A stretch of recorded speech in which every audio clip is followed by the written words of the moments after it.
In a video I made in December, I talked about who I thought was the most chaotic evil driver, Robby Gordon, a driver who was involved in a lot of controversy throughout his Cup Series career. While going through the comments in that video, I was glad to read how nice Robby Gordon was to all the fans, as I had the same experience when I went to my first ever NASCAR race, proving that drivers may have a certain style of racing on the track, but that doesn't mean it's how they are as a person. And for the comment that asked me to point at the doll where Robby Gordon touched me, he touched me here. In the heart. In all seriousness, we learned that being a chaotic driver can be exciting to watch, however their success is short-lived as they tend to crumble relationships around them, leading to little opportunity for a championship, no matter how chaotic evil the playoff system can be in itself.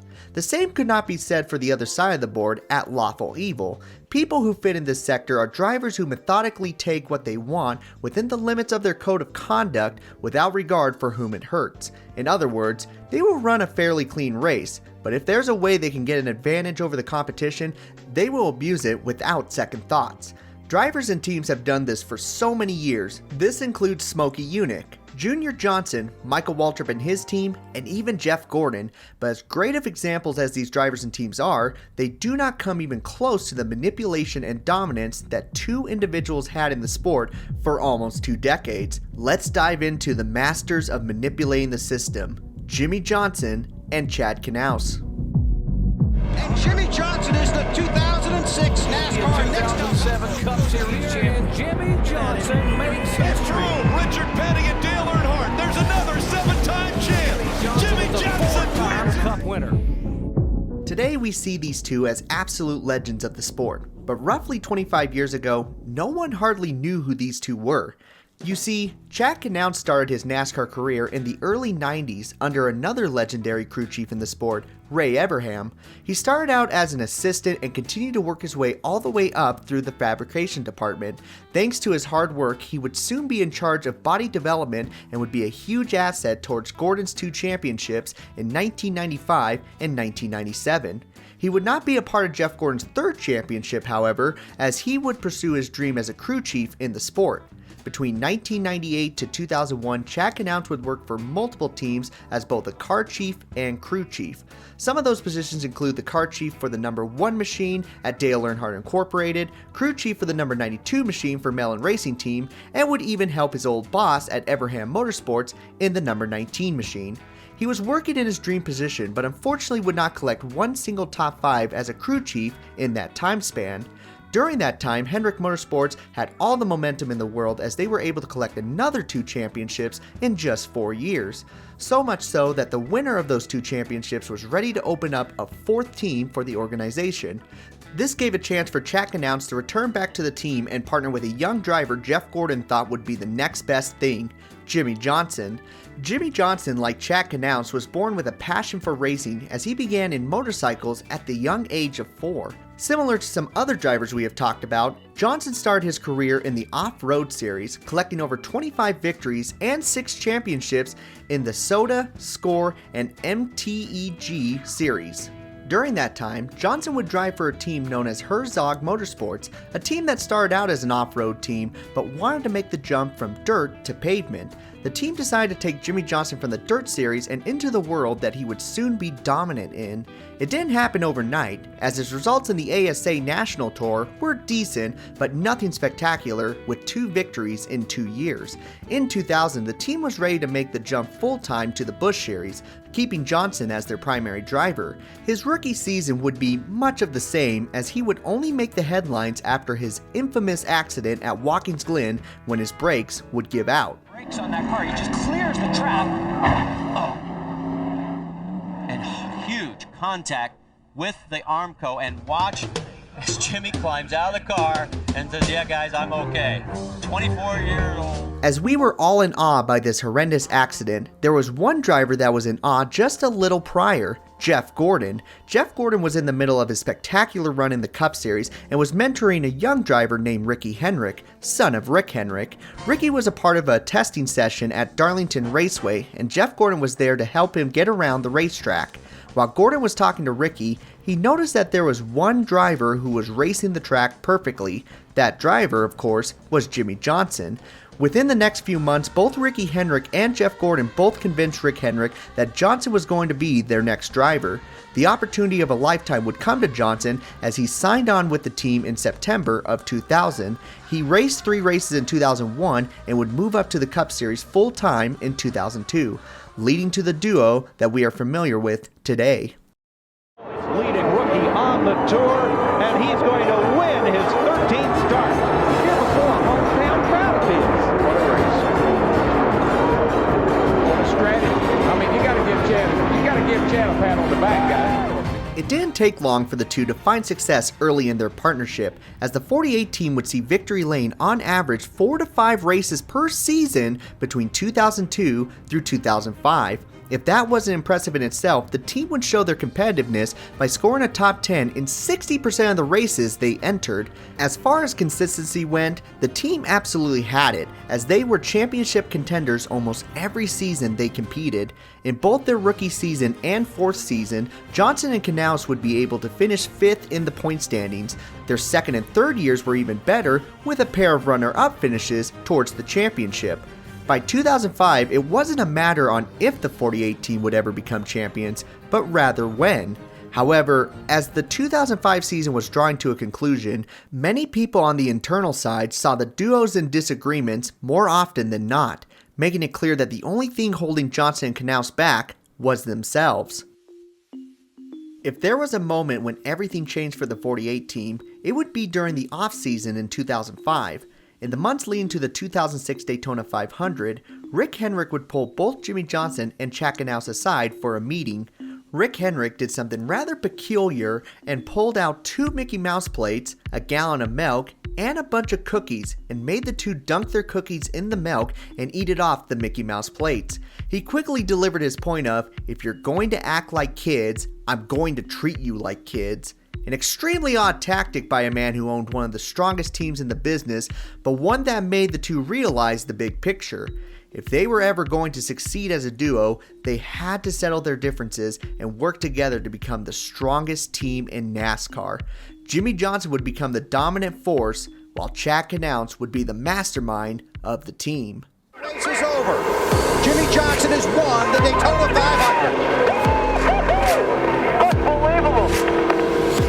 The 2006 Daytona 500 was a telltale sign of what was to come for the 48 team, as Jimmie Johnson would get the biggest win of his career in the Great American Race. The crew chief that led him to the victory was not Chad Knaus, but rather Darian Grubb. The reason for this was that Chad Knaus would be suspended for 3 weeks after it was discovered that he had made an illegal adjustment to the rear window, giving the car a slight advantage. Johnson would have to run a backup car, but it didn't stop him from becoming victorious. You see, Chad Knaus was the type of person who knew the car from the inside out. Knaus would do anything to get the extra inch for the team, even if it meant finding holes in the rulebook. His goal was to always push the rulebook to the absolute limit until NASCAR would make a rule about it, resulting in Chad Knaus moving to another part of the rulebook to exploit. There are plenty of examples of this happening throughout the 48 team's dominance. In 2007, the team would be caught in controversy at Sonoma Raceway when officials found unapproved modifications to the fender of the new COT car. The team would receive a 100-point deduction as well as a 6-week suspension for Chad Knaus. In 2011, NASCAR would catch a video between Jimmie Johnson and Chad Knaus talking about cracking the back of the car if they were to win the Talladega race, as Knaus feared that the car would fail post-race inspection. Although they were not penalized for this conversation, it still raised eyebrows to how many times the team might have tried strategies similar to this, but never getting caught. However, questionable strategies didn't only happen with the car itself, as in that same season, Chad Knaus thought it would be best to replace his own crew with the 24 crew during the middle of a Texas race. This was due to the fact that the 48 pit crew was struggling throughout the entire race, something that Chad believed needed an immediate fix. As many considered this move to be unfair and ruthless towards the team's pit crew, there was no rule in place that made what they did illegal. In 2012, the 48 team would be under fire again as NASCAR would find an illegal C-post on the 48 car in opening day inspection, leading to a 25-point penalty and a 6-week suspension for Chad Knaus.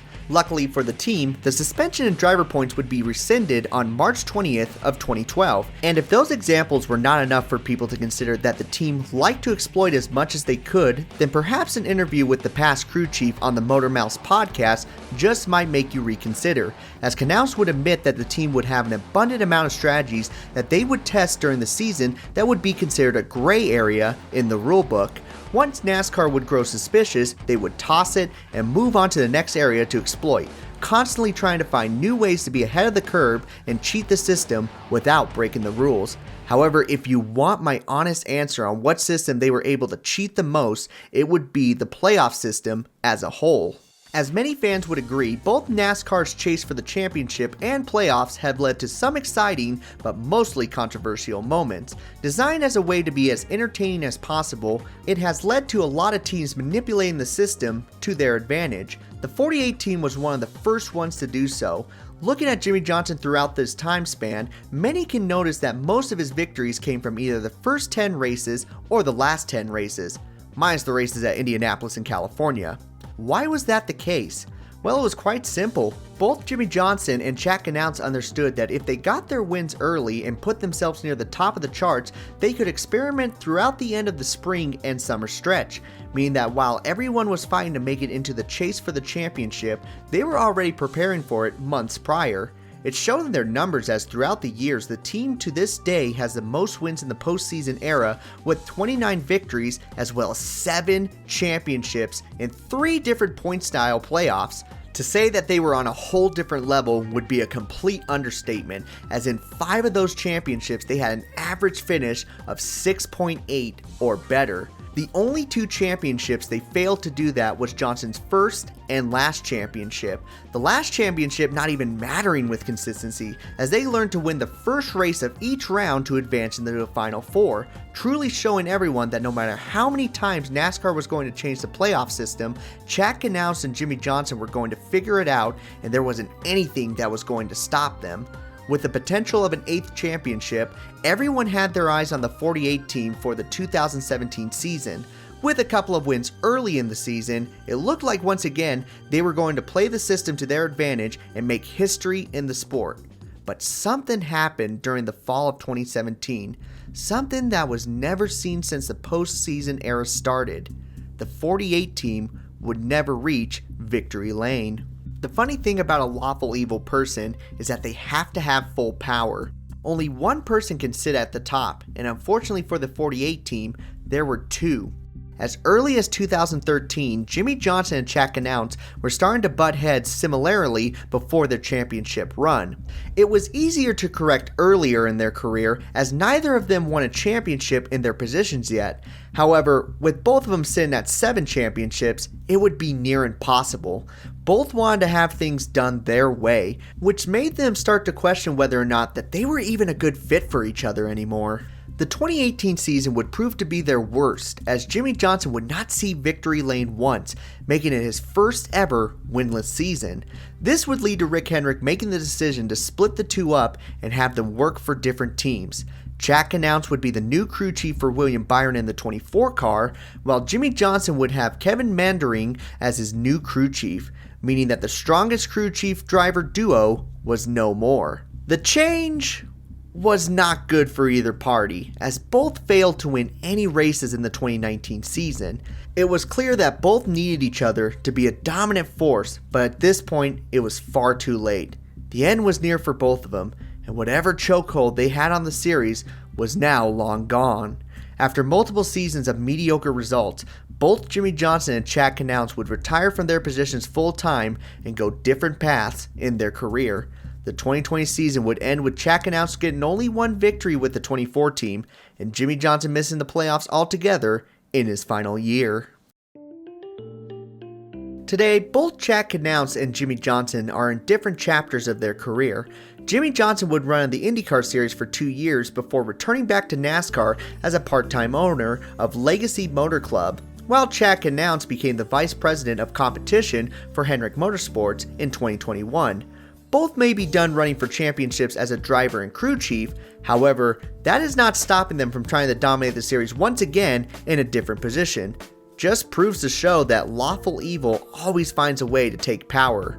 Regardless of how successful they are in their new positions, their legendary run with the 48 car will stand the test of time as one of the best dynasties that NASCAR has ever seen, proving to many that no matter how many rules there are or what systems are in place, there will always be someone who will find a way to cheat the system and have total control.